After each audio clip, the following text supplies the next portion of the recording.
Assalamualaikum warahmatullahi wabarakatuh. A'udzubillahi minasyaitonir rajim. Bismillahirrahmanirrahim. Alhamdulillahi rabbil alamin wal 'aqibatu lil muttaqin wala 'udwana illa 'alal zalimin. Asyhadu an la ilaha illallah wahdahu la syarikalah wa asyhadu anna Muhammadan 'abduhu wa rasuluh.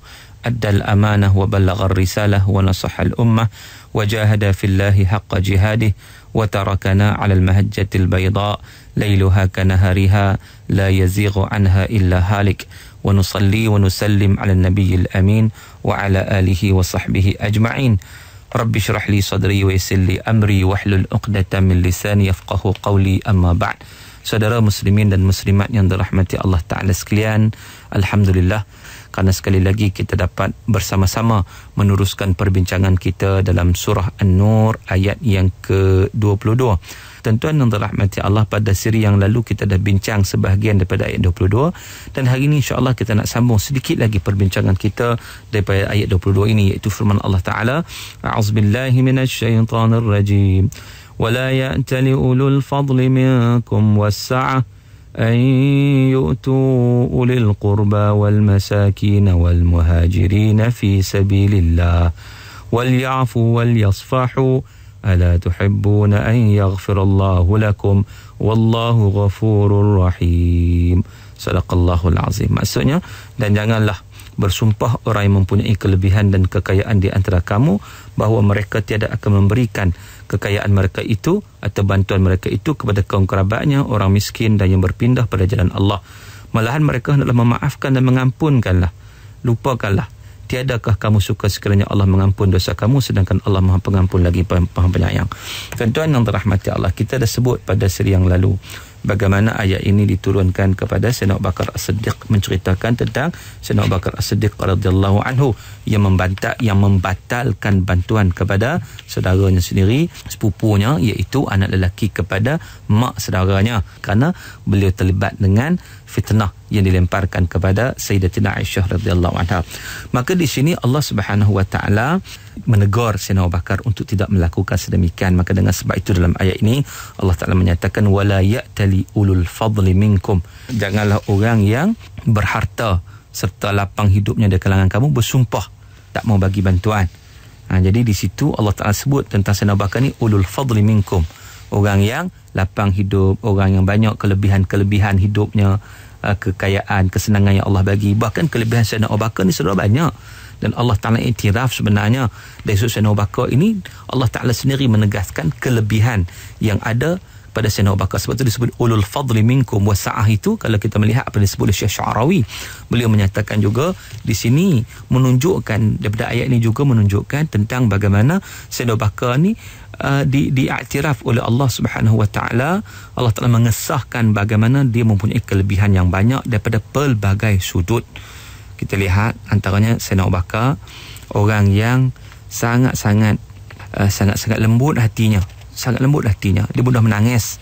Sebab tu ketika mana Nabi nak lantik Sayyidina Abu Bakar untuk menjadi imam dalam salat, menggantikan baginda yang sakit, yang gering pada ketika itu, Aisyah menyatakan pada Nabi, mengapa dipilih Sayyidina Abu Bakar, yang Sayyidina Abu Bakar ni orangnya lembut, mudah menangis hatta dalam solat sekalipun. Tetapi Nabi tetap memilih Sayyidina Abu Bakar sebab Nabi tahu dengan kelebihan-kelebihan yang ada pada Sayyidina Abu Bakar. Tetapi kita melihat bagaimana Sayyidina Abu Bakar walaupun hatinya lembut, tetapi dalam melaksanakan perintah Allah Subhanahu wa taala beliau sangat-sangat tegas. Maka itu dapat kita saksikan, walaupun beliau ni orang yang kita kata sebagai rajulun buka, iaitu seorang yang banyak menangis sebagaimana yang diriwayatkan, tetapi bila mana berhadapan dengan sesuatu yang melibatkan ketegasan, Sayyidina Abu Bakar sangat-sangat tegas. Sebagai contoh dalam peristiwa memerangi golongan yang tak nak bayar zakat, maka Sayyidina Abu Bakar begitu tegas sampai terkejut Sayyidina Umar melihat kepada tindakan ataupun sikap yang diambil oleh Sayyidina Abu Bakar dalam memerangi golongan yang tak mau mengeluarkan zakat. Sedangkan Sayyidina Umar tak sangkalah Sayyidina Abu Bakar yang lembut itu tiba-tiba dalam kes ini Sayyidina Abu Bakar cukup prihatin ataupun cukup tegas. Maka dengan sebab itulah Sayyidina Abu Bakar dia berpegang kepada hadis Nabi sallallahu alaihi wasallam, Allah la uqatilanna man farraqa baina as-salah waz zakah. maknanya beliau akan memerangi golongan yang membezakan antara solat dan juga zakat. Di situ kita lihat Sayyidina Abu Bakar memerangi golongan murtad kerana tak nak bayar zakat. Itu satu sikap kita lihat Sayyidina Abu Bakar ni, walaupun lembut tetapi dalam melaksanakan perintah Allah Subhanahu Wa Taala beliau sangat-sangat tegas. Jadi dalam ayat ini Allah Ta'ala sebut ulul fadli minkum wasa'ah, nak menyatakan bagaimana Allah menyatakan kepada Sayyidina Abu Bakar dia seorang yang Allah Ta'ala bagi kelebihan yang banyak. Maka janganlah dengan sebab kelebihan-kelebihan itu menyebabkan beliau bersikap untuk memotong silaturahim ataupun sifat rahmatnya sebelum ini. Itu satu perkara yang salah lah, yang perlu diperbetulkan.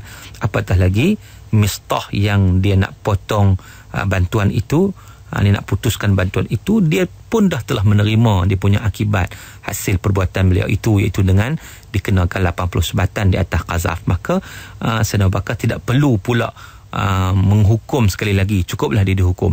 Maka di situ kita lihat bagaimana satu kecantikan dalam Islam yang nak digambarkan kepada kita, iaitu orang yang sudah dikenakan hukuman, maka tidak boleh bagi sesiapa juga untuk menghinanya dengan dosa yang telah lakukan, kerana dia telah bertaubat kepada Allah Ta'ala dan Allah Ta'ala telah membersihkannya, iaitu dengan hukuman hudud yang dilaksanakan itu telah bersih, maka selesai masalah. Maka janganlah seseorang itu menghukumnya pula dalam keadaan meletakkan dia di kandang orang yang salah, sedangkan beliau sudah pun mendapat hukuman. Maka dengan sebab itu seolah-olah dalam ayat ini nak menyatakan dengan begitu jelas bagaimana Allah Ta'ala nak menyatakan kepada Sayyidina Abu Bakar untuk kembali meneruskan kebaikan yang diberikan, kelapangan yang diberikan, nafkah yang diberikan, sambung, jangan dok potong, berikan terus. Tuan-tuan yang dirahmati Allah Ta'ala sekalian, ini satu pengajaran yang sangat-sangat besar untuk diambil pengajaran.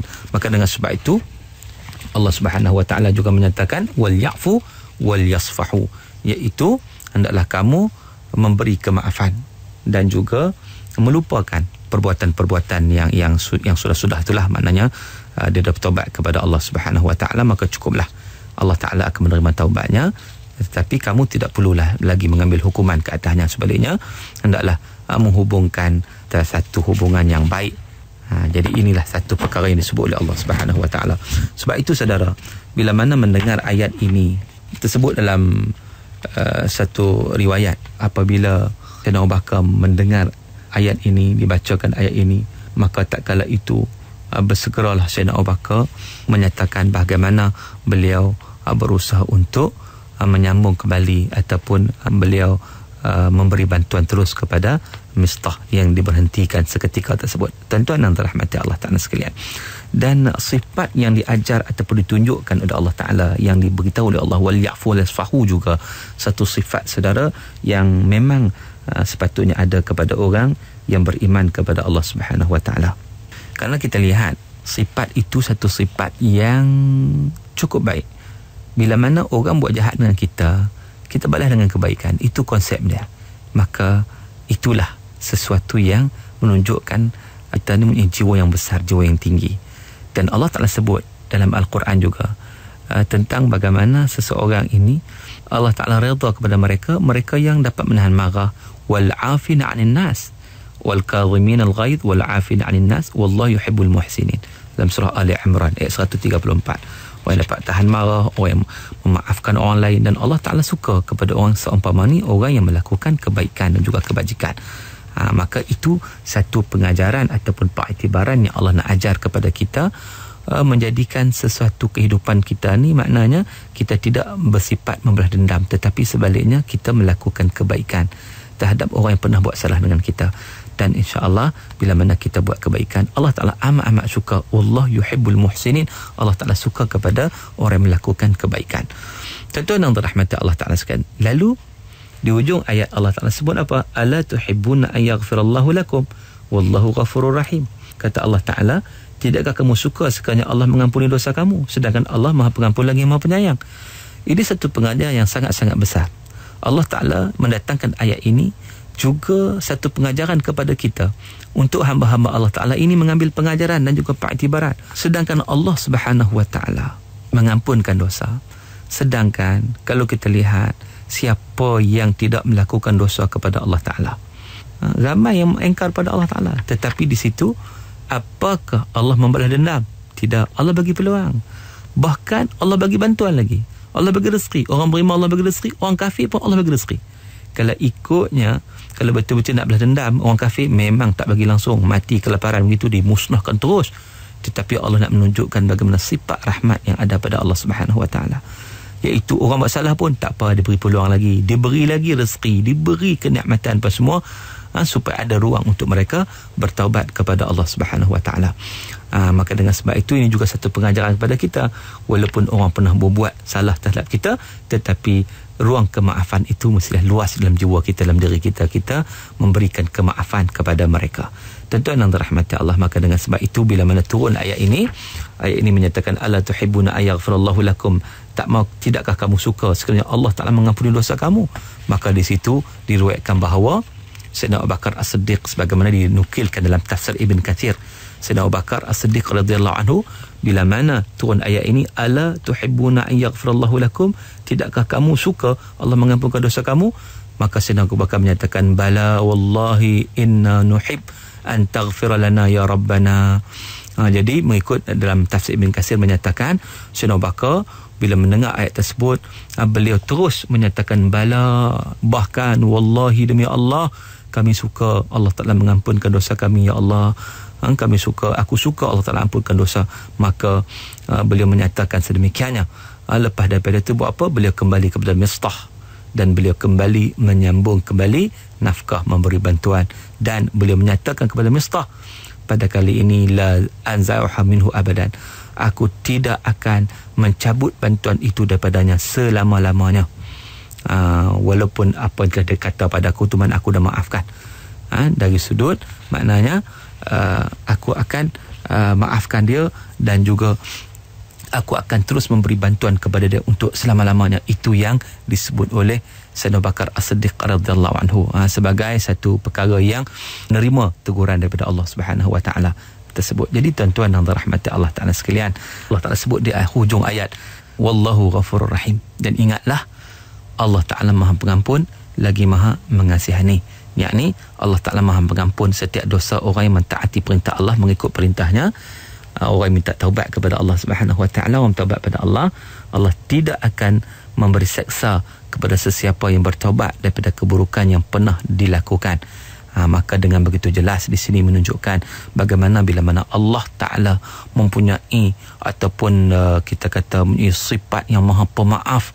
Dan di sini sebagai hamba Allah Ta'ala, kita sewajarnya mengambil pengajaran itu, pengiktibaran itu, nak menghiasi diri kita dengan sifat kemaafan. Maka dengan sebab itulah dalam ayat ini kita lihat bagaimana dorongan yang kuat agar kita bersifat pemaaf, serta kita melakukan kebaikan kepada sesama hamba-hamba Allah Subhanahu Wa Ta'ala. Dan dosa-dosa mereka melakukan dosa, serahlah kepada Allah Ta'ala. Bila mereka minta ampun pada Allah, insya-Allah Allah Ta'ala akan menerima dosa taubat hambanya. Dan ini juga menunjukkan kepada kita, orang melakukan dosa itu bukanlah satu perkara yang kita kata hancur segala-galanya. Tidak, masih ada ruang untuk beramal soleh, masih ada ruang untuk bertaubat kepada Allah Subhanahu Wa Ta'ala. Dan di sini juga satu perkara yang nak bagi satu ketenangan kepada orang melakukan dosa, bahawa pintu taubat masih tidak tertutup sekiranya nak bertaubat kepada Allah Subhanahu Wa Ta'ala sebelum nyawa sampai ke halkum.